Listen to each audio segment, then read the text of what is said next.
Assalamu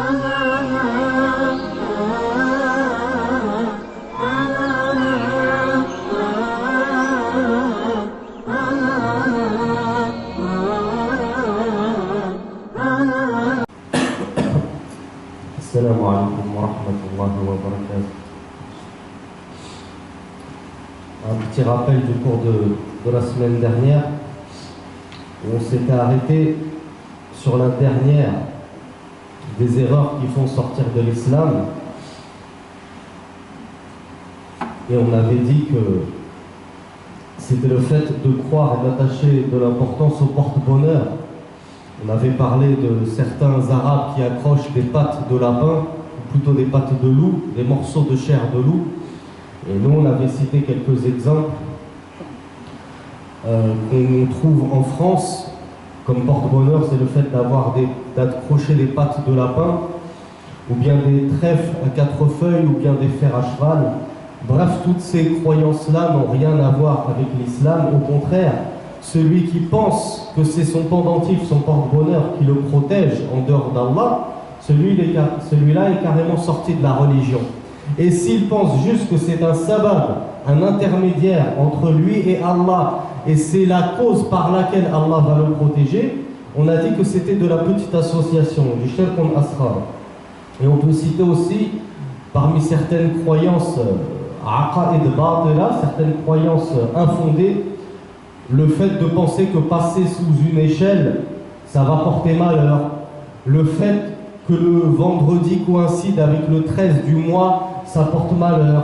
Bref, il y a tout un tas de superstitions en France qu'il faut absolument, en lesquelles il faut absolument mécroire. On ne doit pas croire en ces superstitions. Au contraire, on les rejette. On a vu que c'est Allah tabaraka wa ta'ala qui fait venir tout le bien et c'est lui qui repousse tout le bien. فالحمد لله رب العالمين والصلاة والسلام على محمد وعلى آله وصحبه أجمعين أما بعد.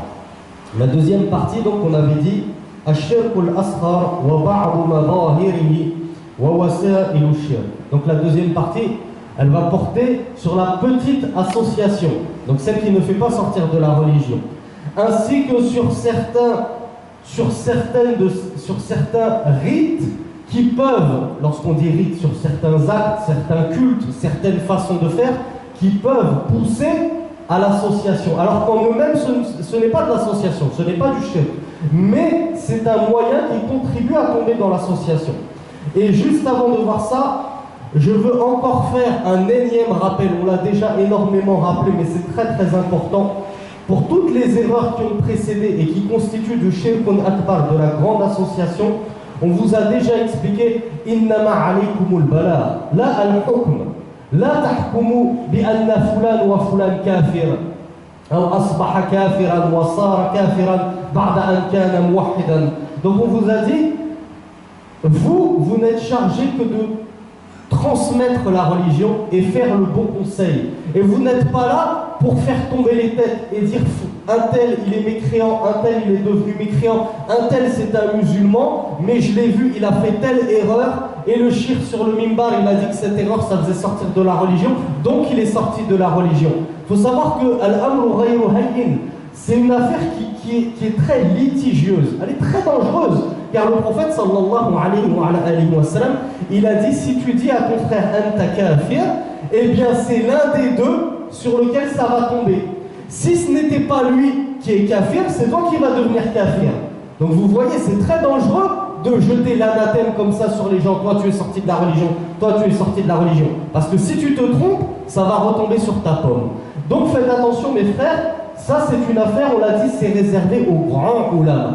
Je vous l'avais même dit modestement, même moi, je ne suis pas apte à rendre quelqu'un mu'min ou bien kafir. Ce n'est pas de mon ressort. C'est vraiment du ressort des très très grands savants. Pourquoi? Parce que fihi mawani', fihi shurut. Il y a dans cette affaire-là des empêchements. Peut-être que le frère avait un empêchement qui fait qu'on ne peut pas le rendre mécréant, même s'il a commis un acte de mécréance. Il y a aussi des conditions. Il y a des conditions, ce n'est pas n'importe qui qu'on voit faire un acte de mécréance, qu'on dit tu es mécréant. Non, il faut regarder s'il a rempli les conditions. Donc mes frères, on vous le rappelle, ne vous précipitez pas dans ce qu'on appelle en français grossier le takfirisme, le fait de rendre les gens mécréants, mais précipitez-vous vers ad-da'wa wa an-nasiha. Vous leur faites le bon conseil, vous leur transmettez ce que vous avez appris. Ensuite, est-ce qu'ils sont mécréants ou pas? L'affaire revient à Allah tabaraka wa ta'ala en tout premier lieu, et en second lieu aux savants, à eux de se prononcer. Si vous voulez appeler un savant, vous lui dites: j'ai entendu tel prédicateur qui dit ceci, qui fait cela, est-ce que vous me conseillez de le suivre? Eh bien, la manière. Mais vous, ne vous prononcez pas à la place des savants. Donc on revient au sous-chapitre sur la petite association et les rites qui font tomber dans l'association. والخطأ الأول القسم والحلف بغير الله تبارك وتعالى من غير قصد تعظيم المطوف به كتعظيم الله وهذا شرك أصغر ودليل ذلك قول النبي صلى الله عليه وعلى آله وسلم من حلف بغير الله فقد كفر أو أشرك في رواية وقال النبي صلى الله عليه وعلى آله وسلم من كان حالفا فليحلف بالله أو ليصمت. Je lis la parole du cheikh et ensuite on traduit le tout, Inch'Allah. وأما إذا عظم المحلوف به كتعظيم الله وذلك نحو حلف القبوريين بالأولياء والمقبورين فهذا مع قصد التعظيم شرك أكبر.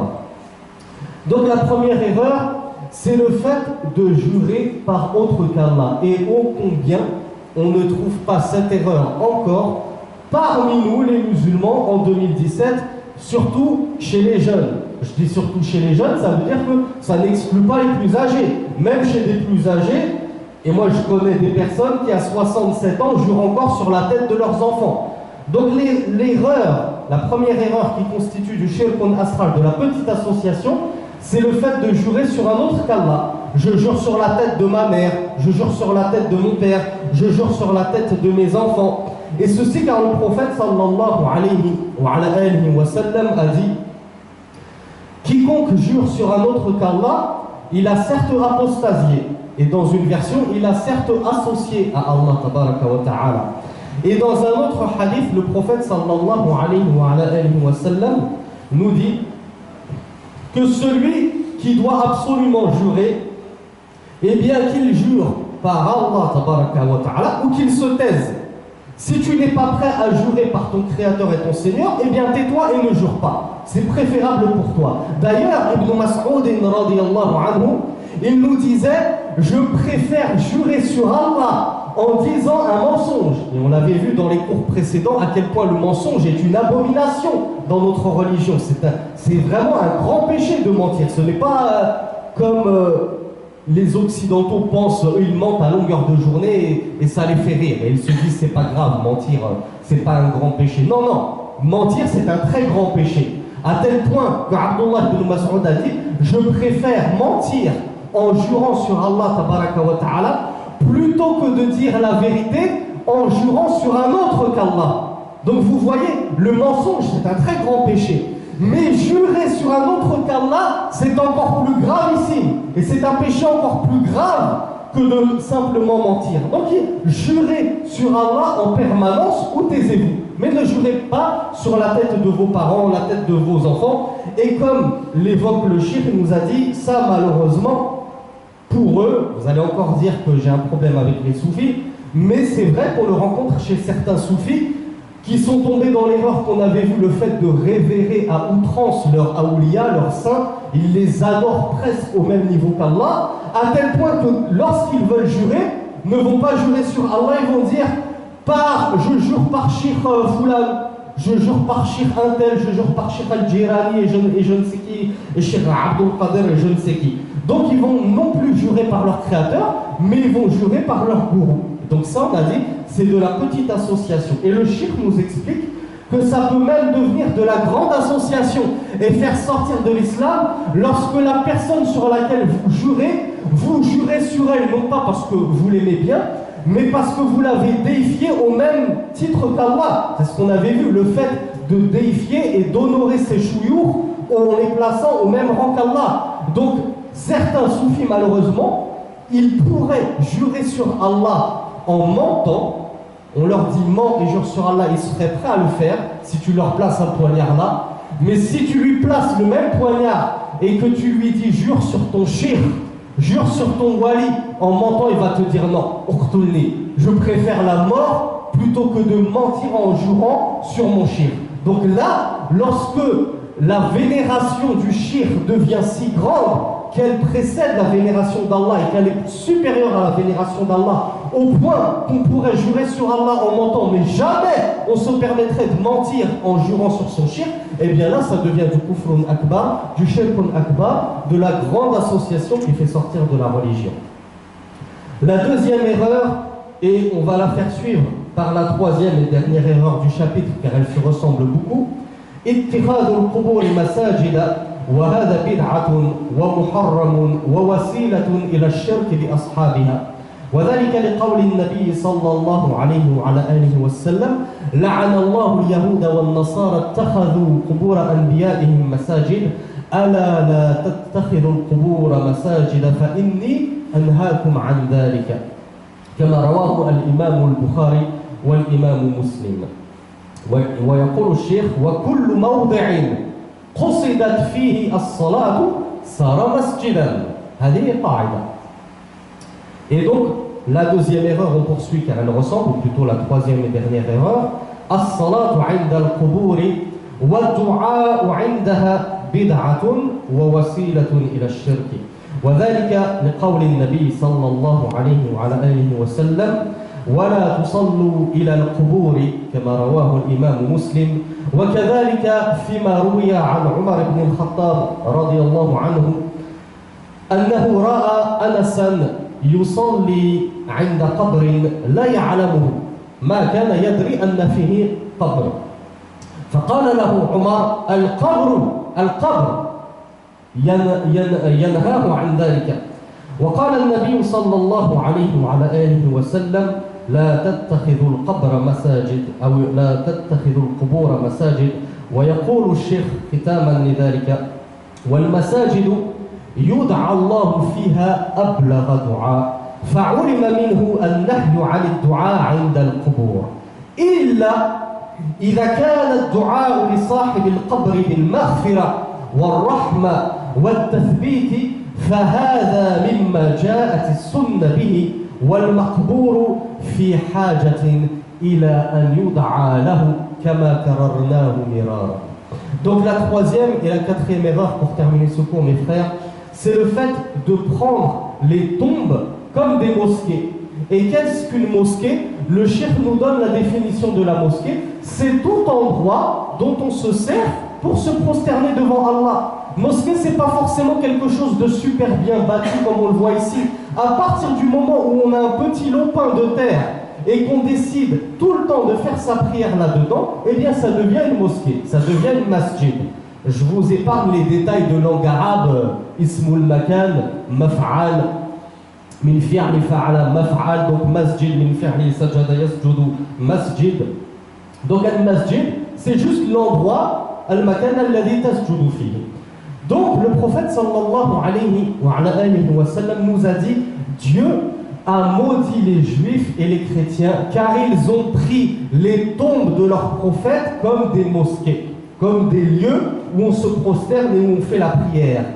Ne prenez pas les mosquées comme des ne prenez pas les tombes comme des mosquées. Le prophète poursuit en disant, en nous avertissant de tomber dans la même erreur que les juifs et les chrétiens. Et il nous dit attention, ne prenez pas les tombes comme des mosquées, je vous l'interdis. Donc là, il y a vraiment trois interdictions dans un même hadith. Et ça fait partie de fasahatun nabi wa balaghatun nabi sallallahu alayhi wa sallam. Ça fait partie de l'éloquence du prophète en un seul hadith. Il a réussi à placer trois interdictions pour vous prouver à quel point l'affaire est grave et dangereuse. La première des choses, il a dit, Allah il a maudit les juifs et les chrétiens. Pourquoi? Parce qu'ils ont pris la tombe de leurs saints, de leurs prophètes, comme des lieux de prière. Ensuite, il dit, ne le faites pas. Et ensuite, il termine, je vous l'interdis. Donc c'est quelque chose de très grave. Et encore une fois, chez les soufis ou chez ce qui vous voulez, malheureusement, on rencontre des personnes, et moi je l'ai vu combien de fois à El Azhar, et Ailleurs qu'à El-Azhar en Égypte, effectivement, dans beaucoup de mosquées, il y a des tombes. Ou plutôt, il y avait des tombes sur lesquelles, volontairement, on a construit une mosquée autour. Et là, le prophète sallallahu alayhi wa sallam nous a interdit de prier dans ces endroits-là. Et il nous a interdit de prendre ces tombes pour des mosquées. Donc qu'est-ce que ça veut dire? Ça ne veut pas dire forcément de prier sur la tombe, car vous le savez tous, il est interdit de piétiner une tombe. Le prophète sallallahu alayhi wa sallam nous a interdit de marcher sur une tombe. Mais le simple fait de prier aux alentours d'une tombe, c'est déjà le fait de prendre cette tombe comme une mosquée. Et la quatrième erreur qui lui ressemble, c'est justement le fait donc de faire sa prière au milieu des tombes et le fait de faire des doigts parmi ces tombes. Donc vous allez me dire comment ça c'est interdit de faire des doigts parmi les tombes. Mais le prophète sallallahu alayhi wa sallam ne s'est-il pas rendu plusieurs fois auprès de tombes pour invoquer la miséricorde d'Allah auprès de ceux qui gisent dans ces tombes? Eh bien on dit, bah là, oui effectivement, le prophète l'a fait et c'est ce que le cheikh nous explique. Le cheikh nous explique que ad-du'a al-manhun anhu, c'est le fait de du'a Allah tabaraka wa ta'ala li ay maslahatin laka. Par exemple, tu demandes auprès de la tombe, oh Allah, accorde-moi une descendance car ma femme est stérile, oh Allah, accorde-moi un travail, oh Allah, donne-moi ma subsistance. Le fait de faire une dua à Allah exclusivement, non pas à celui qui gît dans ce tombeau, mais au milieu des tombes, cela est interdit. Et cela est une bid'a, cela est une innovation. Pourquoi? Parce que le prophète sallallahu alayhi wa sallam n'a jamais fait de dua dans ce sens-là au milieu des tombes. Tu veux faire une dua, tu la fais n'importe où, mais tu vas pas là. Est-ce que ça vous viendrait à l'idée de faire une dua aux toilettes? Donc pourquoi la faire au milieu des tombes? Pourquoi certains le font? Parce qu'ils pensent justement que c'est un lieu moubarak. Il y a Sidi Foulan qui repose dans cette tombe, donc si je fais une dua à côté de sa tombe, c'est sûr Allah il va m'exaucer. Donc vous voyez, c'est pour ça que ça rentre dans le chapitre de la aqida, de la croyance, et pourtant c'est un acte. Ad-du'a c'est fi'aloun, c'est un amal, c'est un acte. Mais pourtant, comme tu y as lié une mauvaise croyance, tu penses que parce que tu es à cet endroit-là, la dua elle est même meilleure que si tu la faisais devant la Kaaba, eh bien tu es tombé dans une grave erreur, dans une innovation. Et le shirk, comme il l'a dit, qad yuwassiruka ila shirk. C'est yuwassiruka ou ghayraka ila shirk. Donc ça peut te faire tomber plus tard dans l'association, et ça peut malheureusement faire tomber ceux qui te voient dans l'association. Parce que des gens qui n'ont pas beaucoup de réflexion, qui n'ont pas beaucoup de religion, ils te voient faire tes doigts près d'une tombe, ils vont se dire, ben, peut-être que dans cette tombe-là, il y a quelqu'un qui exauce les invocations. Donc moi, et lui ne sait pas que toi tu t'adresses directement à Allah. Donc la personne qui te voit faire ça, il va aller près de cette tombe et il va directement se mettre à parler aux morts. Oh, Sidi Foulan, donne-moi des enfants, donne-moi ma subsistance, donne-moi ci, donne-moi ça. Donc le cheikh nous dit, faire des doigts en invoquant Allah, qu'il fasse miséricorde à la personne dans cette tombe, comme vous le faites lorsque vous vous rendez auprès de la tombe de votre père, de votre mère, vous dites Allahumma arhamhu, Allahumma arhamha. Ça c'est autorisé. Mais faire une dua pour toi, oh Allah donne-moi ci, en présence de la tombe, ça c'est un acte à éviter, c'est une innovation qui peut conduire au shirk. Walhamdulillahi rabbil alamin, wa sallallahu ala nabiyyina Muhammad, wa nuqimu salata inshallah. Le cours d'aujourd'hui, ce sera le dernier cours sur ce livre, donc il sera un tout petit peu plus long que d'habitude, je vous demande de m'excuser, peut-être prendre une demi-heure, j'espère qu'on finira avant. Et c'est une ni'ma d'Allah, une faveur d'Allah, un fadl min Allah, qui nous a permis de conclure ce livre et cette série de cours sur Bab al-Aqida, déjà la partie sur la croyance, parce que c'était la plus importante des parties, in kuntum ta'lamun, si seulement vous saviez. Et tout précisément avec ces dernières erreurs dans lesquelles on va voir quelques qawa'id muhimma, des règles très importantes qu'on a, c'est vrai, ça fait 6 mois qu'on les répète ces règles, mais il est toujours bon de les répéter et de les réviser de temps à autre. Donc la dernière partie, thalithan. Donc on avait vu que awwalan, la première partie c'était Ash-Shirk al-Akbar, donc l'association qui est tellement grande qu'elle fait sortir de la religion. Thaniyan, la deuxième partie, on avait vu que c'était Ash-Shirk al-Asghar, donc la petite association qui ne fait pas sortir de la religion, mais qui est le meilleur moyen d'y conduire et d'y mener à l'apostasie. Et maintenant, ثالثا, la troisième partie, البدع وبعض المنهيات المتعلقة بأمور التوحيد. Donc la troisième partie, ça concerne les innovations et certains interdits relatifs au tawhid, à l'unicité d'Allah tabaraka wa ta'ala. Et la première erreur, البناء على القبور وتجصيصها والكتابة عليها وغرس الشجر عندها وكل ذلك بدع ومنكرات. Donc la première erreur, c'est le fait de construire sur les tombes. Donc hier on a vu ce qui était de prier sur une tombe ou autour d'une tombe. Là on parle et on a vu le fait de construire carrément une mosquée sur ou autour de la tombe, de fait qu'elle l'englobe ou qu'elle soit carrément posée dessus. Là c'est juste le fait de construire les tombes, c'est-à-dire les surélever, faire des grosses tombes en marbre avec des grosses plaques, toutes ces choses-là. Donc on ne parle pas de mosquée, mais on parle quand même de construction. En français, ça peut aussi s'appeler un mausolée. Un mausolée, c'est un édifice de taille assez importante qu'on construit pour la tombe. Et ce n'est pas une mosquée, mais ça reste quand même un bina, ça reste une construction. Watajsisuha, c'est le fait de mettre de la chaux, le gypse. Vous savez, il y a une matière qu'on appelle le gypse, en français la chaux, et lorsque on la passe sur de la pierre, ça la blanchit, ça la rend blanche. Donc le prophète sallallahu alayhi wa sallam a interdit cela. Wal-kitabatu alayha, donc le fait d'écrire sur les tombes, ceci aussi a été interdit. Wa-gharsu shajari indaha, et le fait de planter, il dit shajar, bon, un arbre, mais ça vaut aussi pour n'importe quelle plante, fleur, le fait de déposer ça sur les tombes, tout ça, ça fait partie des innovations. Et ça fait partie des choses que le prophète sallallahu alayhi wa sallam a réprouvées. ودليل ذلك ما رواه مسلم رحمه الله في صحيحه عن جابر رضي الله عنهما قال نهى رسول الله صلى الله عليه وعلى آله وسلم أن يجصص القبر وأن يقعد عليه وأن يبنى عليه ورواه الترمذي رحمه الله وغيره بزيادة وأن يكتب عليه وهي زيادة صحيحة. وكذلك روي عن فضال بن عبيد قال سمعت رسول الله صلى الله عليه وعلى آله وسلم يأمر بتسويتها يعني القبور. وكذلك قال النبي صلى الله أو قال أبي الهياج الأسدي قال لي علي بن أبي طالب رضي الله عنه ألا أبعثك على ما بعثني عليه رسول الله صلى الله عليه وعلى آله وسلم ألا تدع تمثالا إلا طمسته ولا قبرا مشرفا إلا سويته وفي رواية قال ولا صورة إلا طمستها ورواه الإمام مسلم. Donc cette première erreur elle est multiple parce que le cheikh en une seule erreur il a évoqué beaucoup d'interdits relatifs aux tombes. Donc il a dit que la première erreur, c'est le fait de construire sur une tombe, la surélever, en faire un mausolée. Il suffit d'aller voir les cimetières en France, vous allez voir ce que c'est que les tombes.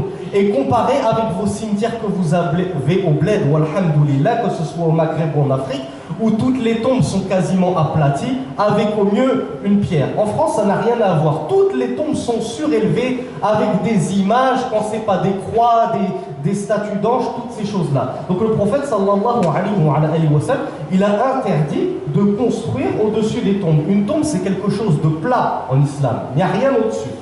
La deuxième erreur, donc on l'a vu, le fait d'y mettre du gypse, de la chaux, afin de la blanchir, on n'a pas besoin de ces choses-là en islam, c'est interdit.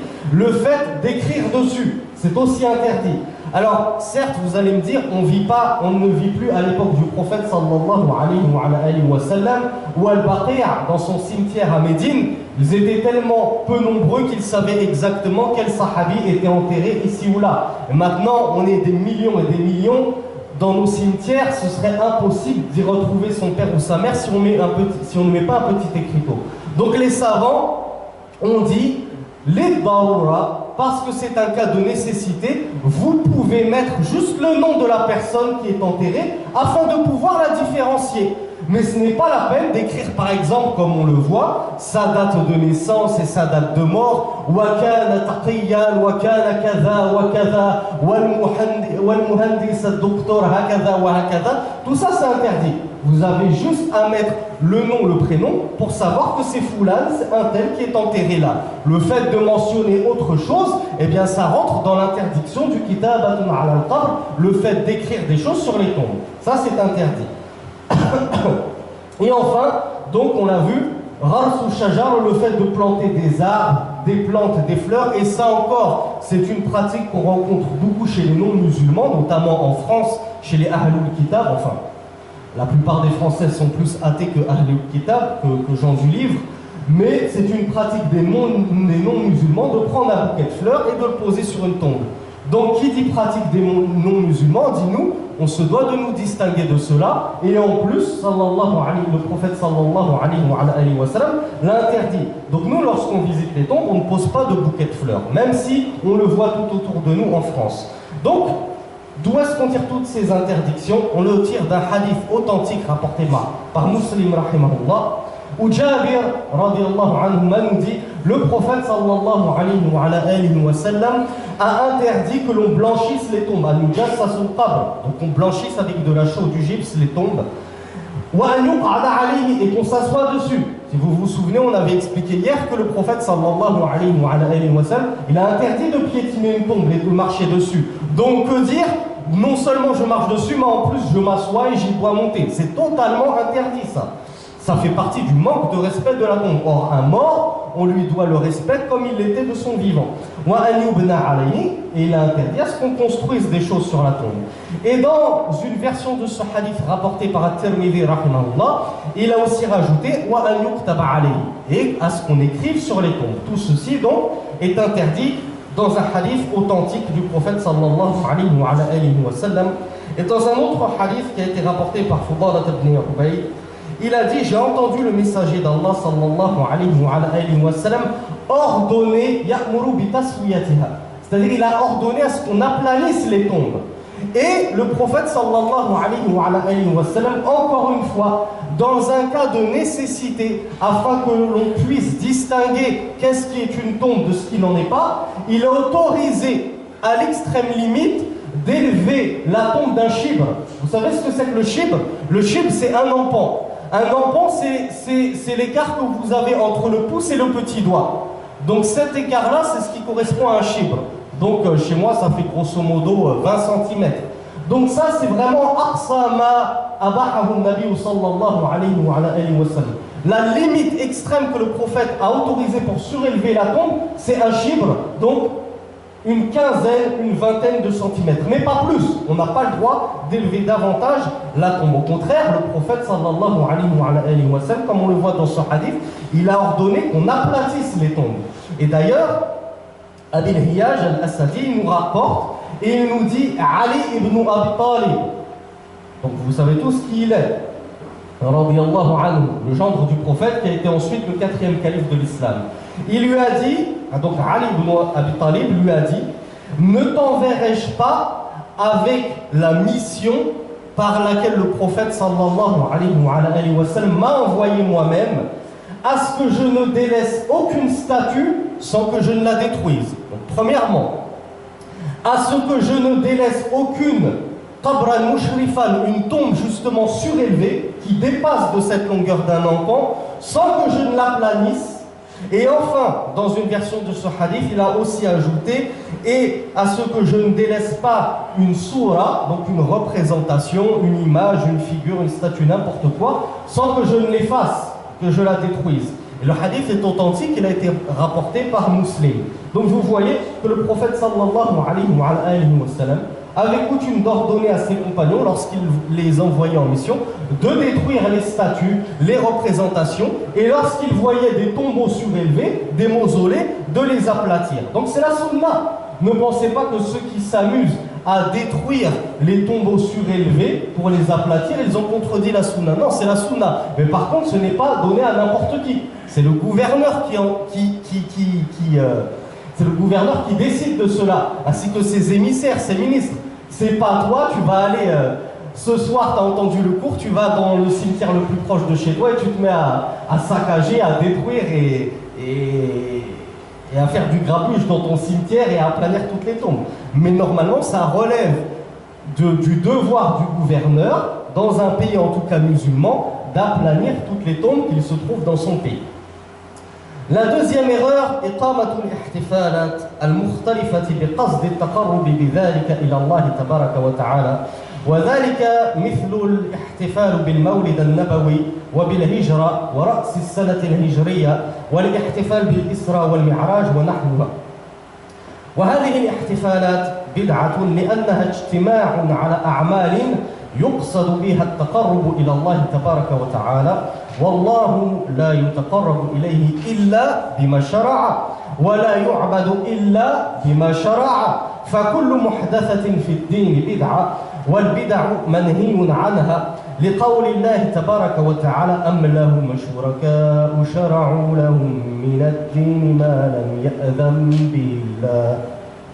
وكذلك قال رسول الله صلى الله عليه وعلى آله وسلم من أحدث في أمرنا هذا ما ليس منه فهو رد وفي رواية لمسلم من عمل عملا ليس عليه أمرنا فهو رد.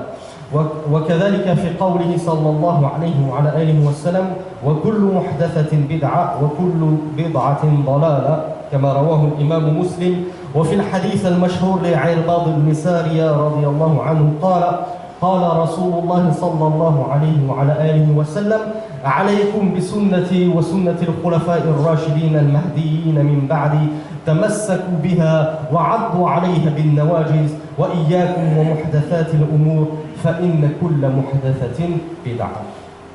وغير ذلك من الأحاديث الدالة على النهي عن الابتداع في دين الله وعن تشريع الناس لأنفسهم عبادات وأعمالا يتقربون بها إلى الله تبارك وتعالى وهي لم يشرعها الله ولا رسوله.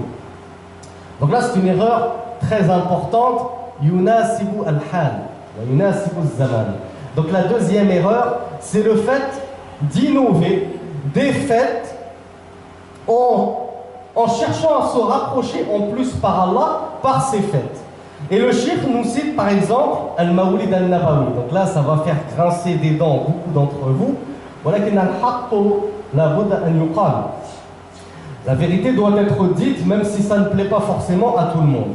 Donc, parmi les fêtes innovées, il y a Al-Mawlid al-Nabawi, il y a le fait de célébrer Al-Hijra, donc l'émigration du prophète sallallahu alayhi wa sallam, le fait de célébrer la nouvelle année, et le fait de célébrer par exemple Al-Isra ou Al-Mi'raj, l'ascension nocturne du prophète sallallahu alayhi wa sallam. Donc on a vu, toutes ces fêtes sont des fêtes innovées. Mais c'est d'autant plus grave lorsqu'on va les célébrer en pensant naïvement que par cela on va se rapprocher d'Allah. Et qu'Allah tabaraka wa ta'ala, il agrée notre acte et il est content. Alors qu'en fait, on le sait tous, on a déjà expliqué dans les tout premiers cours, depuis plus de 6 mois, on ne fait que le répéter. Tout ce qu'on fait et qui est en contradiction avec l'ordre du prophète et sa sunna, même si on le fait mukhlisan lillah, avec une bonne niya, en pensant se rapprocher d'Allah, Allah Azza wa Jal n'accepte pas cet acte. Et non seulement il n'accepte pas cet acte, mais en plus ça le courrouce.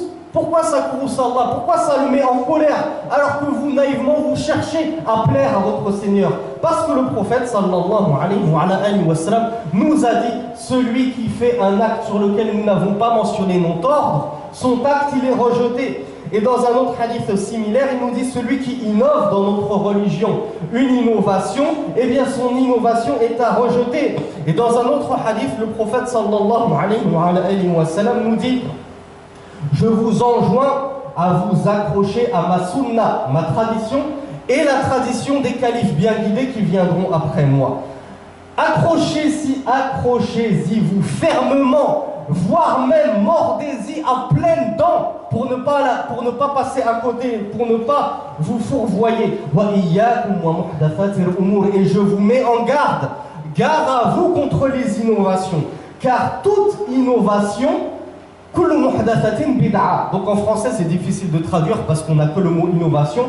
Disons que le prophète sallallahu alayhi wa sallam nous explique que toute chose qu'on va innover, eh bien c'est une chose répréhensible sur laquelle le prophète sallallahu alayhi wa sallam n'a pas donné son ordre. Et il poursuit dans une narration similaire et dit « Et toute innovation est un égarement, et tout égarement est voué dans le feu, ou est voué au feu, comme on l'avait déjà dit dans les khutbahs précédentes. » Et Allah, tabaraka wa ta'ala, nous dit dans le Coran « Ou bien ont-ils des associés qui leur ont légiféré dans la religion ce que Allah Azza wa Jal n'a pas autorisé. » On vous pose la question, mes frères, vous qui voulez absolument fêter le Mawlid Nabawi, la naissance du prophète, qui est-ce qui vous l'a autorisé? Est-ce que c'est Allah? Non. Ou alors informez-moi-en, mais dans le Coran, j'ai jamais lu de verset qui mentionne le fait de fêter l'anniversaire du prophète. Est-ce que c'est Rasulullah lui-même? Non. À ma maigre connaissance, on ne connaît pas de hadith où le prophète a enjoint ses compagnons à célébrer sa naissance. Est-ce que c'est au moins ses compagnons qui l'ont fait? Non. Ajma'a sahaba ala tarki hadha al-fi'l, mais plutôt l'unanimité des savants, l'unanimité des sahaba n'ont jamais célébré la naissance du prophète. Est-ce que l'imam Malik, l'imam Abu Hanifa, l'imam Shafi'i, l'imam Ahmed, l'imam Al-Awza'i, Sufyan al-Thawri, etc., tous les grands ulama du salaf, des pieuses et des précédentes générations l'ont fait? Non, nulle part. Mais on ne va pas redétailler la chose qu'on avait déjà expliquée pendant le Ramadan, mais on le dit juste succinctement et brièvement. Le Mawlid Nabawi, vous savez qui sont les premiers à l'avoir innové et inventé et imposé? Eh bien, ce sont les Shi'a, Al-Fatimiyya en plus. C'est parmi les plus égarés, les plus dangereux des chiites.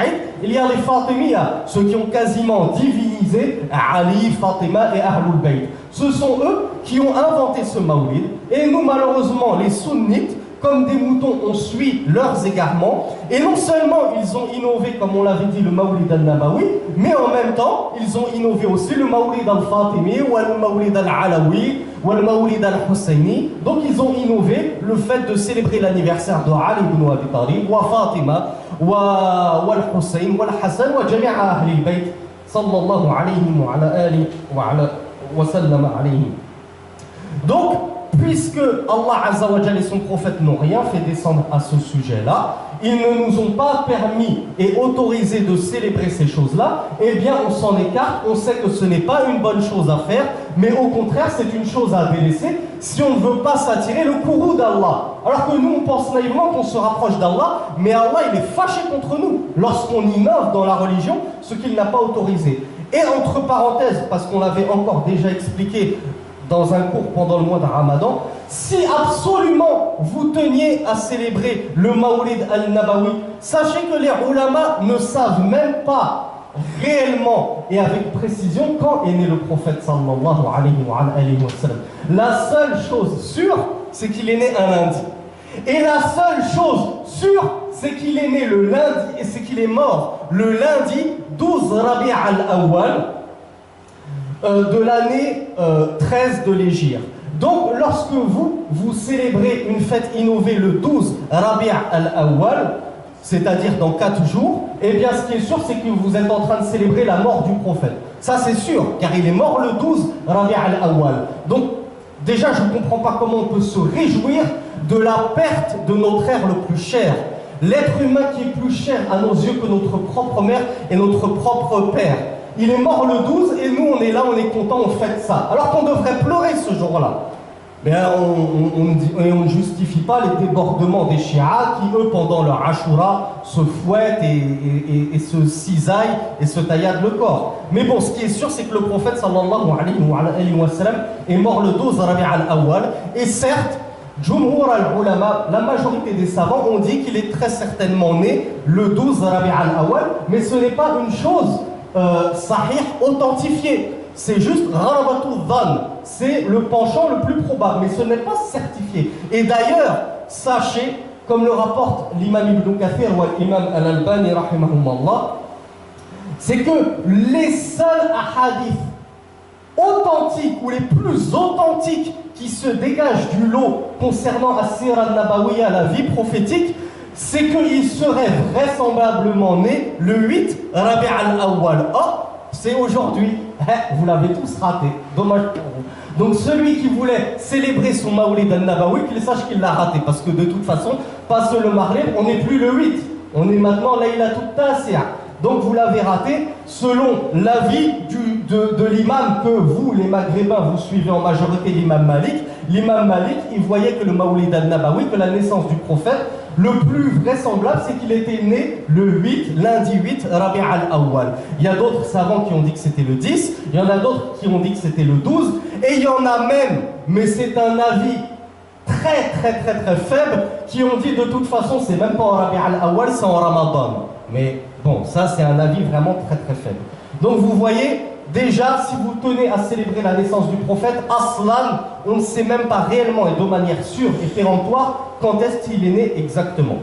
Donc, le fait de célébrer, que ce soit l'anniversaire du prophète, que ce soit l'ascension nocturne, que ce soit la hijra, on regarde, est-ce que Allah nous l'a permis? Est-ce que le prophète nous l'a permis? Est-ce que les sahaba l'ont fait? Non? Bon, eh bien on s'en abstient, et c'est comme ça qu'on s'attire l'agrément d'Allah. Vous prendrez une hasana en ne pratiquant pas une œuvre, plutôt que si vous pratiquez une innovation. Donc moi, volontairement, je vais m'abstenir de suivre les gens comme un mouton, je ne vais pas célébrer cette fête, et c'est comme ça qu'Allah va me récompenser. Et non pas en faisant des gâteaux, en faisant des chants, et comme on l'a vu dans les derniers cours, certains chants qui contiennent même du koufr et du shirk, de l'association, tout ça au contraire, ça met Allah plus en colère contre vous qu'autre chose. Donc, i'lamu, ya ikhwani, anna al-a'yad tawqifiyya, wal-a'yad ibada fi ddin. Sachez que les fêtes en islam, c'est un acte par lequel on adore Allah tabaraka wa ta'ala. Et donc c'est un acte qui est arrêté et tranché. Ce n'est pas à nous d'inventer une nouvelle fête. Tiens, on va inventer la fête de l'anniversaire, on va inventer la fête des mères, on va inventer la Saint-Valentin, on va inventer la fête, je ne sais pas, la fête des grands-mères, la fête de la Saint-Glinglin, et toutes ces choses-là. Non, le prophète sallallahu alayhi wa sallam, lorsqu'il est entré à Médine, il a vu les Ansar, la tribu des Médinois, qui avaient deux fêtes. Ils avaient déjà deux fêtes. Et le prophète, lorsqu'il s'est renseigné à leur sujet, lui ont répondu, voilà, c'est telle et telle fête. Le prophète, il leur a dit, sachez qu'Allah vous les a remplacés par deux fêtes meilleures qu'elles, Eid al-Fitr ou Eid al-Adha. C'est-à-dire la fête de la rupture du mois de Ramadan et la fête, le grand Eid, la fête du 10 de Shahri Dhil Hijjah, Eid al-Adha, la fête du sacrifice. Donc le prophète, sallallahu alayhi wa sallam, réfléchissez bien, il n'a pas dit Allah il vous a rajouté deux fêtes. Il vous a dit ces fêtes-là, Allah il vous les a remplacées par deux autres fêtes. Ce qui veut dire qu'il n'y a que deux fêtes en islam. On est coincé, ça y est. Et le prophète sallallahu alayhi wa sallam, la législation divine, elle s'est arrêtée avec la mort du prophète sallallahu alayhi wa sallam. On ne peut plus rajouter dans la religion un iota, une seule lettre. On ne peut rien changer du Coran et de la Sunna. Or, le prophète sallallahu alayhi wa sallam est décédé et nous les musulmans, nous n'avons que deux fêtes. On ne peut pas rajouter de troisième fête. Pourquoi? Parce que les fêtes, c'est quelque chose par lesquelles on adore Allah. N'avez-vous pas vu que durant nos deux fêtes, Eid al-Fitr et Eid al-Adha, qu'est-ce qu'on fait? La première des choses à faire, eh bien, c'est que on participe à une prière. On fait une prière, l'imam fait une khutbah, et dans Eid al-Adha, on rajoute encore une ibada, on va égorger et immoler un mouton. Donc vous voyez, nous, nos fêtes, ce n'est pas juste des réjouissances, offrir des cadeaux aux enfants, danser, chanter. Non, nous, nos fêtes, c'est d'abord ibada, c'est d'abord une adoration. On adore Allah encore plus fervemment ce jour-là que durant les jours précédents. Donc, puisque les fêtes sont arrêtées et que c'est une adoration, on ne peut pas rajouter des fêtes dans notre religion au gré de nos envies. Donc, la troisième erreur, et je pense que ça va vous dispenser de charge puisqu'on vient juste de faire, إقامة الأعياد المختلفة البدعية كعيد الميلاد ورأس السنة وعيد الأم ونحو ذلك، وهذا منهي عنه من ثلاثة أوجه. الأول أنه بدعة لم تشرع، إنما شرعها الناس بأهوائهم، والأعياد وما يحصل فيها من فرح وابتهاج من باب العبادات كما قلنا، فلا يجوز إحداث شيء منها ولا إقراره والرضا به. Donc la troisième erreur, c'est justement là, on avait vu la deuxième erreur, c'est le fait d'inventer le Mawlid al-Nabawi, le fait de célébrer des fêtes en essayant de se rapprocher d'Allah. Et la deuxième erreur, c'est de carrément célébrer et inventer des fêtes. Et là, on ne se rapproche même plus d'Allah. C'est des fêtes qui n'ont aucun intérêt. Aucune faïda pour nous, elle ne nous apporte rien, si ce n'est de sortir du chemin que nous a tracé le prophète, comme les fêtes d'anniversaire, comme les fêtes du Nouvel An, comme la célébration de la fête des mères, la fête des pères, et ainsi de suite. Donc le cheikh nous dit qu'elles sont interdites pour trois raisons. La première des raisons, c'est que c'est une bid'a. Tout simplement, c'est une innovation. Le prophète sallallahu alayhi wa sallam et ses compagnons n'ont jamais célébré leur anniversaire, ni la fête des mères. D'ailleurs, au passage, je vous rappelle, mes frères, que la fête de votre mère en tant que musulman, c'est tous les jours. C'est pas juste le 14 juin ou je ne sais quoi. Nous, en islam, notre mère, on la révère et on lui embrasse la main et le front tous les jours. Et tous les jours, elle a le droit à son cadeau, à son petit je t'aime, à des cadeaux, à des câlins. C'est comme ça qu'on honore nos mères au quotidien. Le paradis, il est sous les pieds de vos mères. On n'a pas besoin, comme les non-musulmans, de se rappeler « Ah tiens, c'est le 14, faut que j'aille visiter ma mère à la maison de retraite que j'ai délaissée depuis 6-8 mois. » Non. Donc, la première chose, c'est que ces fêtes-là, c'est une innovation.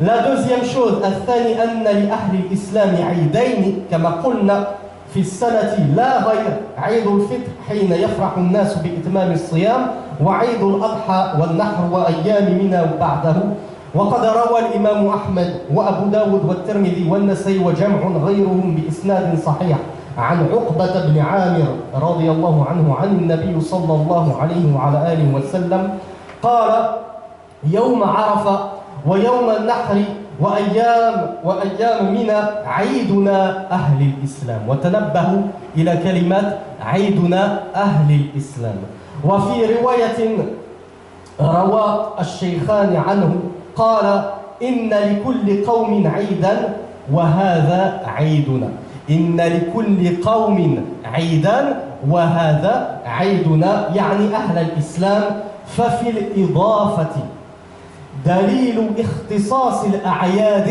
بالأديان. Ça c'est كلام الشيخ وكلام ماتع جدا. ففي الإضافة دليل اختصاص الأعياد بالأديان. والثالث أنه مشابهة للكفار من أهل الكتاب وغيرهم في إحداث أعياد لم تشرع ولا شك أننا مأمورون بترك مشابهتهم وقطع علائق التشبه بهم في ذلك. Donc la deuxième cause pour laquelle c'est interdit de célébrer toutes ces fêtes, c'est que comme on l'a vu, en islam, on n'a que deux fêtes. Et ce sont des fêtes qui ont une connotation religieuse, qui ont une connotation d'adoration. Ce n'est pas juste s'amuser et rire. On adore Allah par ces fêtes. Et le prophète sallallahu alayhi wa sallam nous rapporte deux hadiths qui prouvent cela. Il a dit le jour de Arafat, le jour du sacrifice et les jours de Mina, ce sont nos fêtes Ahl al-Islam, nous les gens de l'Islam. Et faites attention à cette dernière partie de hadith. Ce sont nos fêtes à nous, les gens de l'Islam. Et dans une autre narration semblable, le prophète sallallahu alayhi wa sallam a dit à chaque tribu, à chaque nation, sa fête. Et ceci est notre fête, c'est-à-dire aux musulmans. Qu'est-ce qu'on en comprend de ces deux hadiths du prophète sallallahu alayhi wa sallam? N'avez-vous pas remarqué que le prophète sallallahu alayhi wa sallam a intimement lié la fête en disant c'est notre fête, nous les musulmans? Il a lié la fête à l'islam, il a lié la fête à la religion. C'est-à-dire que Noël, c'est la fête des chrétiens, ce n'est pas votre fête à vous. Yom Kippour, c'est la fête des juifs, ce n'est pas votre fête à vous. Vous, votre fête à vous, les musulmans, c'est Eid al-Adha ou Eid al-Fitr. Est-ce que vous avez une autre fête? Non, on n'a pas d'autre fête. Donc tout ce qui est autre, on se doit de le délaisser. Car les fêtes, c'est quelque chose de religieux. Et la troisième, le troisième sabab, la troisième cause qui fait qu'on n'a pas le droit de célébrer toutes ces fêtes, c'est que c'est justement les non-musulmans qui les ont innovées. Et nous, comme on a de cesse de le rappeler, le prophète sallallahu alayhi wa sallam nous a enjoint à nous différencier des non-musulmans. Et ne surtout pas à les suivre comme des moutons. Il fête Noël, je fête Noël. Il fête l'anniversaire, je fête l'anniversaire. Il fête la fête du café, je fête la fête du café, et ainsi de suite. Non, nous en tant que musulmans, on n'a que deux fêtes. Très rapidement, la quatrième erreur, la quatrième erreur, le fait de revivifier la nuit de la moitié du mois de Sha'ban en qiyam, en prière nocturne, ça n'a aucune base. Malheureusement, il y a des gens qui le font. Moi, j'ai vu ça notamment en Égypte. Ils en font carrément des fêtes. Et la cinquième erreur, le fait de spécifier le mois de Rajab, bien que ce soit un mois sacré, par le siyam, par le jeûne. Vous vous abstenez de jeûner toute l'année, si ce n'est pendant Ramadan, et Shahru Rajab, comme par hasard, vous dites ah ben je vais jeûner parce que j'ai entendu que c'était bien de jeûner en Rajab. Non, Rajab, il n'a pas une spécificité plus qu'un autre mois pour jeûner. Vous avez le droit de jeûner toute l'année, comme on l'avait dit, notamment durant les 4 mois sacrés. Sixièmement, تخصيص أيام وأصابع وشهر بعبادات غير مشروعة وذلك التخصيص من البدع إذ إن تخصيص مواسم للعبادات إنما يكون من قبل الشرع فما أتت الأدلة بمشروعيته عمل به وما لم يأت الأدلة بتخصيص وقت بعبادة لم يخصص ويكون العمل فيه وتخصيصه بالعبادة من جملة محدثات. Donc là, mes frères, on termine, Inch'Allah, ce livre béni et extraordinaire avec les 2 dernières erreurs qui sont 2 vraiment qa'ida, 2 règles très importantes à retenir et qui peuvent vous guider durant toute votre vie, Inch'Allah ta'ala. La 6e erreur, c'est le fait de spécifier des jours précis, ou bien des semaines précises, ou bien des mois précis par une adoration précise. C'est ni plus ni moins que la définition de l'innovation. Je vais spécifier une adoration pendant un jour précis. Et on ne va pas mentionner toutes les bid'ah qu'on trouve justement dans certains groupes de l'islam, comme les tablirs, comme les soufis. Ils ont chacun justement leur lot de bid'ah. Les tabliris vont spécifier que le khurouj c'est 40 jours et pas autrement. Si tu sors 39 jours, ton khurouj il n'est pas bon. Les soufis vont te dire que tu dois faire tel dhikr et tel salat à tel moment. Et si tu ne le fais pas, ben khalaf tas-sunnah et ainsi de suite. Donc ça c'est aynul bid'ah. Le fait de spécifier une adoration à un temps spécifique que ni Allah, ni le prophète sallallahu alayhi wa sallam n'ont spécifié. Donc tout ça, ce sont des choses à éviter. Prenez-le comme une règle. Ne spécifiez pas des choses qu'Allah Azza wa Jal et son prophète ne vous ont pas spécifiées dans la religion. Al-ibadat tawqifiyat, les adorations, c'est un acte arrêté avec la mort du prophète sallallahu alayhi wa sallam. La ziyadata fiha. وكما قال ابن عمر, on le verra après justement. Et la 7e et dernière erreur, et prenez-le comme une règle importante et fondamentale de la religion, عمل أي عبادة يتقرب بها إلى الله تبارك وتعالى على غير أصل شرعي كما شرحناه مرارا.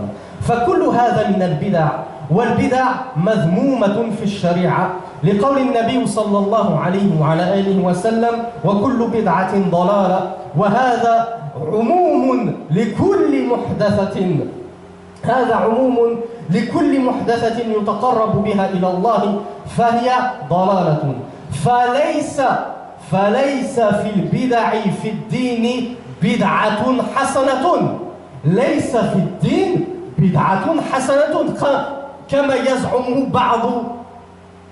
بعض المنحرفين بل كلها بدعة قبيحة لا يجوز إتيانها ولا العمل بالبدع وكل خير في عبادة أصحاب النبي صلى الله عليه وعلى آله وسلم ورضوان الله عليهم التي روثوها وتأسوا فيها برسول الهدى. وقال ابن مسعود وهذه هي النقطة المهمة التي أشرت إليها آنفا قال ابن مسعود رضي الله عنه وخذوها قاعدة كل عبادة لم يتعبدها أصحاب محمد فلا تعبدوها فإن الأول لم يترك للآخر مقالا وكان يكرر ذلك هذا الكلام الإمام مالك أيضا رحمه الله. وأحسن من قال وكل خير في اتباع من سلف وكل شر في ابتداع من خلف. Donc on termine ce livre, walhamdulillah, par la dernière erreur qui est aussi servez-vous-en comme une règle qui vous guidera tout au long de votre vie, Inch'Allah. La 7e erreur, c'est le fait d'agir, d'un agissement, d'œuvrer d'une adoration en cherchant à se rapprocher d'Allah d'une façon infondée et non légiférée. Et on l'a déjà expliqué, que ce soit sur le mimbar ou durant les cours depuis 5 mois, on a toujours expliqué que al-ikhlas la yakfi bal la budda min idafati sunnati an-nabi sallallahu alayhi wa sallam li qabul al-amal. Le fait d'avoir une bonne niya, une bonne intention, d'être mukhlis, de ne faire l'œuvre que pour Allah, ça ne suffit pas. Il faut aussi que cet acte il soit en conformité totale avec la sunna et la guidée et la tradition du prophète sallallahu alayhi wa sallam pour qu'il soit accepté. Et même l'adoration la plus longue, vous priez toute la nuit et vous égorgez 100 chameaux pour Allah tabaraka wa ta'ala, mais vous le faites d'une façon que le prophète sallallahu alayhi wa sallam n'a pas instituée, ce sera rejeté et vous n'aurez acquis que de la fatigue suite à tout cela. Donc le cheikh nous dit que toutes les innovations, qu'est-ce qu'une innovation? C'est une chose par laquelle je vais chercher à me rapprocher d'Allah, mais sur laquelle le prophète ni notre Dieu Allah tabaraka wa ta'ala n'ont donné leur ordre. Ils n'ont jamais dit de faire ceci, ou ils ont dit de faire cette adoration, mais pas de cette façon. Et vous allez la faire d'une autre façon. Donc ça, c'est ce qu'on appelle une bid'a, une innovation. Et toute innovation, comme le dit le cheikh, est mauvaise, elle n'est pas bonne. Vous allez dire, non, mais moi j'ai entendu le mufti d'Égypte, Ali Boumoua, il a dit que s'il y avait des bonnes innovations. D'accord. Vous suivez qui Ali Boumoua et certains ru'us min ad-dolal, certaines têtes pensantes de l'égarement, ou vous suivez Rasulullah? Je vous pose la question, qui est le plus savant? Qui c'est qui décide? C'est Rasulullah ou c'est le mufti d'Égypte ou le mufti de qui vous voulez? Ramenez-nous le plus important. Ça dépend de la mosquée. Le prophète sallallahu alayhi wa sallam, il a dit kullu bid'atin dalala wa kullu dalalatin fin nar. Le prophète sallallahu alayhi wa sallam vous a dit toute innovation est égarement et tout égarement est dans le feu. Donc il n'a pas dit il y a des innovations qui sont bonnes, il y a des égarements qui ne sont pas vraiment de l'égarement. Non, toute innovation est dans le feu. Il n'y a pas de bonne bid'a, il n'y a pas de bonne innovation. Et on avait déjà expliqué la parole de Omar ibn al-Khattab, ni'ma bid'atu hadhihi lors du Tarawih. On ne va pas revenir dessus. Donc prenez juste 2 paroles pour finir, mes frères. Ibn Mas'ud radiyallahu anhu a dit toute adoration par laquelle les compagnons du prophète sallallahu alayhi wa sallam n'ont pas adoré leur créateur, eh bien ne l'adorez pas par cela. Tout ce que les compagnons du prophète ont délaissé, délaissez-le. Car les premières générations n'ont rien laissé aux dernières. Et ça, l'imam Malik, rahimahullah, l'imam Al-Albani, parmi les contemporains, répétait souvent cette phrase. Il nous disait, sachez que les premiers imams, les premiers compagnons du prophète, les premiers salaf salih, n'ont pas laissé la chance à ceux qui sont venus après, et que dire de nous qui venons 1400 ans après eux, pour rajouter des choses dans la religion. Ça y est, la religion, elle est close, elle est fermée, on ne peut plus rajouter de ibad. Et enfin, le cheikh finit par un bayt, un vers de poésie qui est très très beau, qu'Allah récompense son auteur lorsqu'il a dit « Et tout le bien se trouve dans le suivi des salafs, c'est-à-dire les gens qui nous ont précédés, les pieux compagnons, et tout le mal se trouve dans l'innovation des khalaf, c'est-à-dire l'innovation de ceux qui ont suivi les 3 premiers siècles bénis. Tout le mal, ça se trouve dans l'innovation. Il n'y a aucun bien à innover dans la religion. Donc, alhamdoulilah, après 4-5 mois de cours intensifs, on a fini ce livre qui, j'espère, vous aura été aussi profitable qu'il ne me l'a été, que ce soit dans la partie sur la croyance, que ce soit dans la partie sur al-ibadat, les actes d'adoration, wal-mu'amalat, les transactions, wal-ahwal al-shakhsiya, le mariage, tout ce qu'on a vu, wal-akhlaq, dans la bienséance, les bons comportements. Alhamdoulilah, je vous conseille de vous le procurer et de le méditer très fréquemment, car il renferme un grand bien. Walhamdulillahi alladhi bi ni'matihi tatimmu as-salihat was-salatu was-salamu ala sayyidi a'immati thiqat wa qumu ila as-salat.